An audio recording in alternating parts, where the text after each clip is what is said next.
Hello sir, good evening. Good evening ma'am. Sir please अपना परिचय दीजिए। मेरा नाम तुषार भारत निर्मल है। मैं एम स्क्वायर में पिछले 7 साल से सोशल स्टडीज़ के फैकल्टी के तौर पे काम कर रहा हूँ और पिछले 1 साल से मैं 11-12 प्लेन कॉमर्स NIOS और CA फाउंडेशन में मैक्रो इकोनॉमिक्स के टॉपिक्स कवर कराता हूँ। सर आप एसएसटी पढ़ाने में क्यों रुचि रखते हैं? SST की रुचि आने का कारण है मेरी स्कूल, मेरे टीचर्स। स्कूल टाइम में मेरा स्कोर मैथ्स और साइंस में इतना अच्छा नहीं आता था एज़ कम्पेयर टू ह्यूमैनिटीज़। फिर मैंने उसी को, वही जो मेरे ओपिनियन थे टीचर्स ने जो मेरे को गाइडेंस किया था, उसी को फॉलो किया। बाद में फिर मैंने मेरा कॉलेज होने के बाद में UPSC का प्रिपरेशन किया, तो उसमें मेरे को काफ़ी इंटरेस्ट डेवलप हुआ। प्रिपरेशन के समय जो भी कुछ मैंने सीखा वही मैं पिछले 7 साल से एम स्क्वायर पे, ऐसा नहीं एम स्क्वायर के बाहर भी बच्चे मिलते हैं तो उनको मैं यही बताता हूँ कि नोट्स कैसे बनाने हैं। हर सब्जेक्ट का एक पैटर्न होता है रीडिंग करने का। जैसे आप हिस्ट्री को साइंस की तरह नहीं समझ सकते। जो फिजिक्स की रीडिंग है, केमिस्ट्री की रीडिंग है, बायो की रीडिंग है, जो डिफरेंट है तीनों, वैसा ही डिफरेंस आपको हिस्ट्री में दिखेगा, ज्योग्राफी में दिखेगा, इकोनॉमिक्स में दिखेगा, पॉलिटिकल साइंस में दिखेगा। तो वो सारी टीचिंग मैं क्लास में करवाता हूँ, नोट्स मेकिंग करवाता हूँ। उसके बाद में कैसे रिकॉल करना है, चीज़ों को याद कैसे रखना है, उसके लिए मैं काफ़ी मेहनत लेता हूँ बच्चों के साथ में। सर सोशल स्टडीज़ में जैसे हिस्ट्री, ज्योग्राफी एंड सिविक्स, तो ये बच्चों के लिए रोचक कैसे बन सकते हैं? इसमें सबसे पहला लेवल होता है कि आपको लेसन्स को रीड करना है। बच्चे सोचते हैं कि सर इसकी समरी दे दीजिए, इसका फ्लो चार्ट बना के दे दीजिए सर, या सर इसके नोट्स बना के दीजिए। ये मैं तुम्हारे लिए काम कर रहा हूँ। लेकिन एज ए स्टूडेंट जब आपको किसी एग्जाम में अप्लाई करना है तो आपका सबसे पहला स्टेप होता है कि you have to read the lesson. NCERT पे ट्रस्ट करना है। एनसीईआरटी का जो प्रिंटेड मटेरियल है, जो बुक्स एनसीईआरटी ने प्रोवाइड करी है, वो आपको पहले अच्छे से पढ़ना है। पढ़ने के बाद में लेसन के अंदर जो इन्फॉर्मेशन गिवन है उसको समझना है। अगर आपने कोचिंग लगाई है तो कोचिंग में टीचर्स के पास जो मटेरियल है आप उसको फॉलो करिए, उस पर पूरा ध्यान दीजिए। और उसके बाद में मल्टीपल टाइम रिवीजन, क्योंकि सब्जेक्ट थ्योरेटिकल है, उसमें कोई फॉर्मूलाज वगैरह है नहीं। तो आपको कुछ चीट कोड्स आप यूज़ कर सकते हो। वैसे तो मैं सजेस्ट नहीं करता क्योंकि हर किसी के लिए पॉसिबल नहीं है। आपके पास 3 घंटे का पेपर होता है। 3 घंटे के पेपर में आप इतना सब कुछ याद नहीं रख सकते मतलब। तो अगर उसको शॉर्ट एंड क्रिप्स रखे अपन ने तो बेस्ट वे रहेगा कि आप मल्टीपल टाइम्स रीडिंग करिए। रीडिंग के बाद में आप क्वेश्चन पेपर सॉल्व करिए, वर्कशीट सॉल्व करिए, प्रीवियस ईयर के क्वेश्चन पेपर सॉल्व करिए। ओरल डिस्कशन कराता हूँ मैं क्लास के अंदर। सपोज जैसे लेसन कंप्लीट हो गया तो लेसन होने के बाद में बच्चों के साथ में अपन ग्रुप डिस्कशन करते हैं कि जो लेसन कंप्लीट करा उसी लेसन की थ्योरी अपने को डिस्कस करनी है, टॉपिक डिस्कस करने हैं। तो उससे क्या होता है, क्लास के अंदर एक ह्यूमर क्रिएट होता है। तो वो अपन पिछले, मतलब ये तो मैंने 2-3 साल में काफ़ी फोकस करा है। पहले तो इसका मेरे को आइडिया नहीं था, लेकिन फ्रॉम पास्ट 2-3 ईयर्स मैं इसको एकदम डिसिप्लिन मैनर में कंटिन्यू कराता हूँ क्लास के अंदर। सर जैसे आपको पता है कि क्लास में सभी बच्चे एक जैसे नहीं होते हैं, तो अगर कोई वीक बच्चा है, तो इसके लिए क्लास में अलग से कुछ रणनीति होती है? हाँ, ये सबसे इम्पोर्टेंट क्वेश्चन है। आप देखो 7 साल में मैंने इतने बच्चे देखे हैं जिनको नहीं होती इच्छा पढ़ने के लिए। कई बच्चों को एसएसटी पसंद नहीं है, उनको सिर्फ फोकस करना है मैथ साइंस पे। और ऐसे कितने बच्चे जिनको मैथ साइंस नहीं करना है और एसएसटी लैंग्वेज से फोकस करता है, लेकिन वो बच्चा फंसा हुआ होता है। उसको तो 10th में सारे पेपर्स देने हैं। तो हम लोग एम स्क्वायर पे क्या करते हैं, मतलब ये भी हम पिछले 3 साल से कंटिन्यू कर रहे हैं, बैचेस को हम स्प्लिट कर देते हैं। जो बच्चे पढ़ रहे हैं उनके बीच में कंपटीशन बढ़ाना है, और जो बच्चे थोड़ा कम पढ़ रहे हैं उनके साथ में मिल करके उनको लेसन्स और समझा के देना। कई बार तो गरज ऐसी ही पड़ती है कि हमको लेसन्स के आंसर्स लर्न करवा के देने होते हैं, क्योंकि बच्चे हैं वीक, नहीं करते परफॉर्म, लेकिन थोड़ा उनका परसेंटेज कम ही होता है। एनी हाउ वो क्लास में मिल करके मैनेज कर लेते हैं। और एक्स्ट्रा क्लासेस कंडक्ट करता हूँ मैं संडे के दिन, जहाँ पे मैं लेसन्स डिस्कस करूँगा, मैं टॉपिक डिस्कस करूँगा। और उसके बाद में मैं पर्सनली उनसे कांटेक्ट में भी रहता हूँ। मेरी कोशिश ये होती है कि मैं बच्चे से, मतलब जो वो क्लास में डर रहे हैं, नहीं बोल पा रहे हैं, तो वो मेरे को पर्सनली बोल दें ताकि मैं उनको अलग से लेके बैठूँ, उनको पढ़ाऊँ। जो टारगेट है अपना, जो पेरेंट्स को कमिटमेंट किया है कि हाँ सब कुछ करवा के लेंगे, तो वो जो पैटर्न है अपन उसको पूरा फॉलो करते हैं। ये हो गया परीक्षा के बारे में। हाँ सर अभी थोड़ा डिसिप्लिन भी बच्चों में बहुत ज़रूरी होता है, जी मैम। तो आपका तरीका क्या होगा डिसिप्लिन के लिए?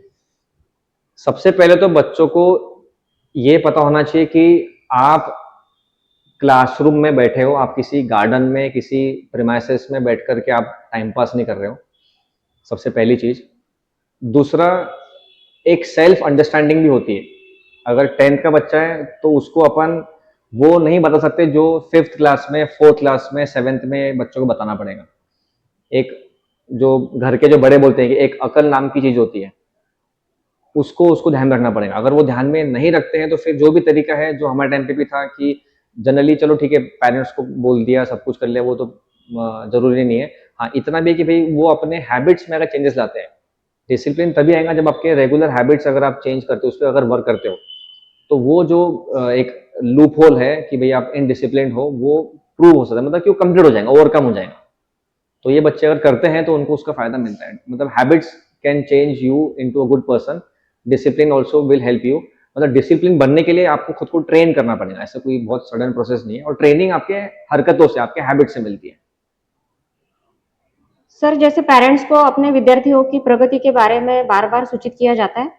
हाँ मैम, अपन उसमें ऐसा करते हैं कि ओरिएंटेशन रखते हैं हम लोग स्टार्टिंग में।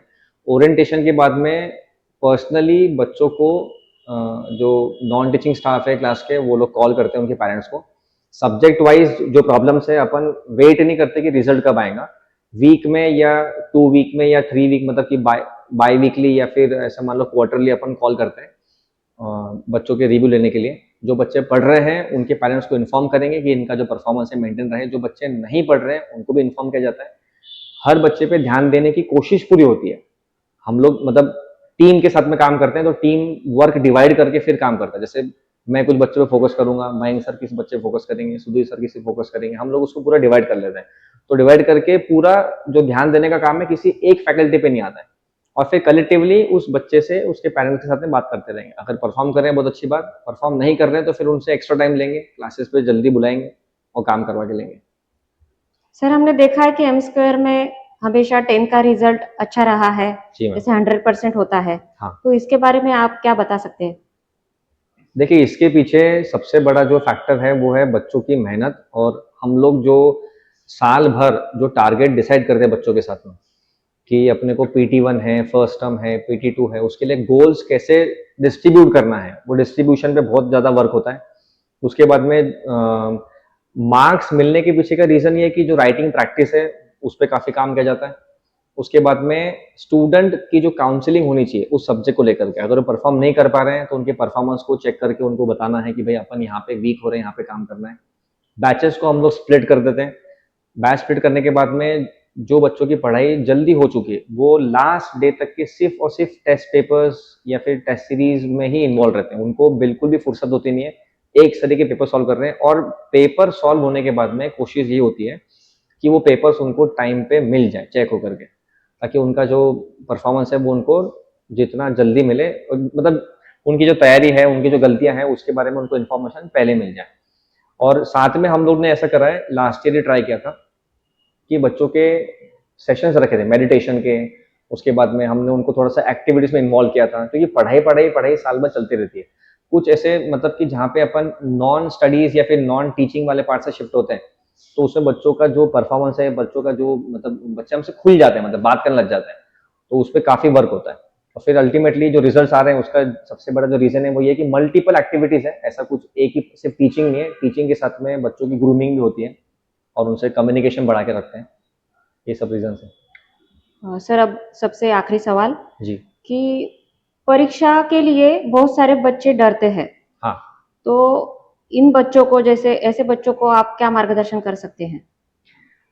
देखिए परीक्षा का डर तो रहना चाहिए।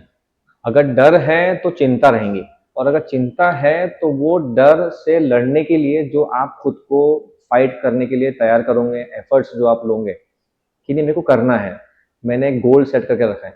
बच्चों के पास में गोल नहीं है, वो परीक्षा को ऐसा मान लो कि एक एक बर्डन के तौर पे, एक भाई एक बोझा है हमारे पे, इसको उतारना है, वो कभी नहीं उतरेगा।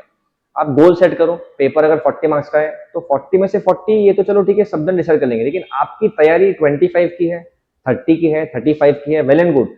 आप अपने टारगेट को लेकर के खुद का गोल्स को प्लान करो। अगर आप नहीं 9 तक के आपने अगर पढ़ाई नहीं करी है, मान लो 8 तक पढ़ाई नहीं करी है, 7 तक पढ़ाई नहीं करी है, जो नेक्स्ट सेशन में आप जा रहे हो, जब आप प्रमोट हो रहे हो, तो अपना प्रीवियस ईयर का जो स्कोर है वहीं से आपको आगे बढ़ना है। आप एकदम से 60 से 90 की छलांग नहीं लगा सकते। तो आपको अपने गोल रखने हैं, और आपके पास में 4 एग्जाम्स होती है पूरे साल के अंदर।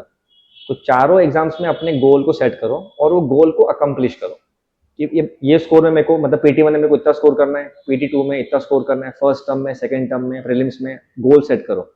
एक एक करके गोल्स आपके अचीव होते चलेंगे।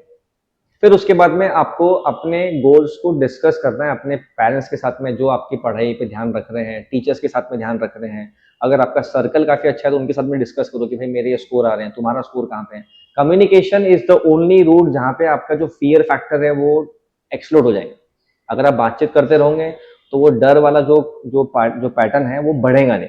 डर होना नेचुरल है, डर होना कोई डरने वाली बात नहीं है, लेकिन उसको अपने को पॉजिटिवली लेना है। कैसे लेंगे? पढ़ो, गोल्स बनाओ और गोल्स को अकम्प्लिश करो। That's it. ज़्यादा तो इसके बारे में बोलूंगा नहीं।